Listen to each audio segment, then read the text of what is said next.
You are exhausted. You are overbooked. And deep down, you are secretly resentful.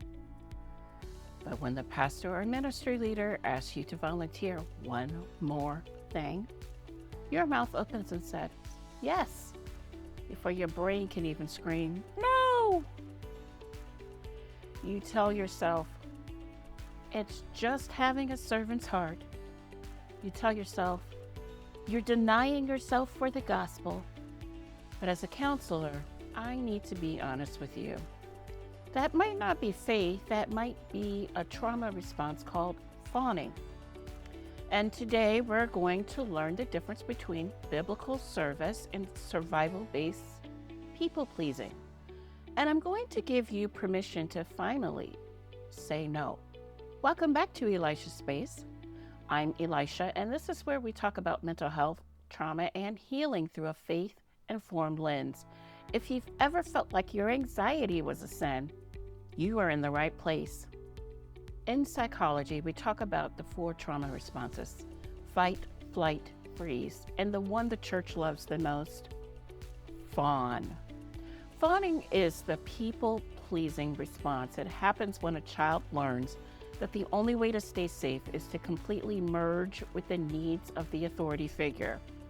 If I keep you happy, I don't get hurt. Now, imagine bringing that nervous system into a church culture. We hear phrases like die to self, turn the other cheek, joy is Jesus, others yourself. For a trauma survivor, these aren't just verses, they become weapons. We take our survival mechanism, fawning, and we dress it up in Christian language. We call it servanthood. We call it sacrifice.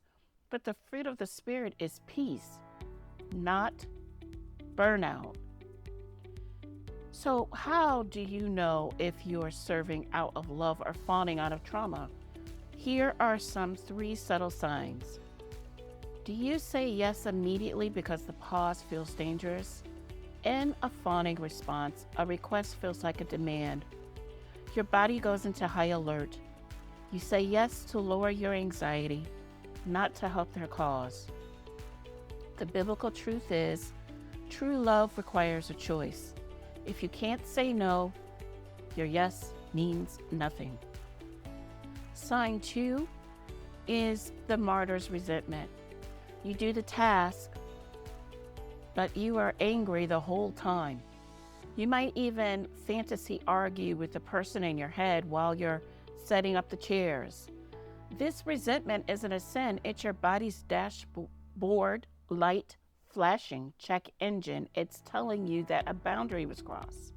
Sign 3, the selfish label. When you think about saying no, do you immediately feel a wave of shame? Do you feel like a bad Christian? Trauma bonds us to the fear of disappointment. We equate disappointing a leader with disappointing God. I want to debunk the myth that Jesus was a doormat. Jesus disappointed people constantly. When the crowds demanded more miracles, he left to go pray alone. Check out Mark 1.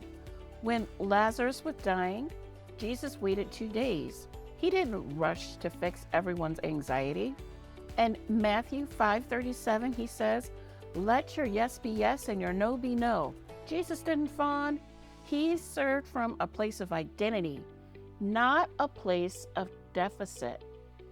So how do we stop fawning? We have to retrain the nervous system to tolerate the no. Here are 2 scripts you can use this week. Script 1, the tactical pause.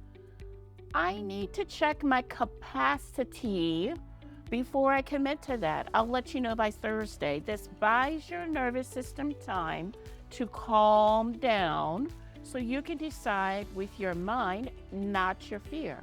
Here's another script, the capacity no.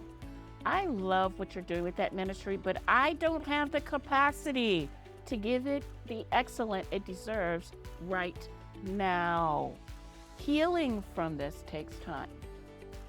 You might shake when you say no for the first time. That's okay.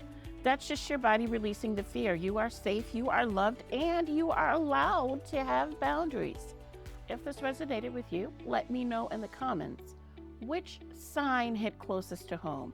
The automatic amen or the martyr's resentment? I'll see you in the next video.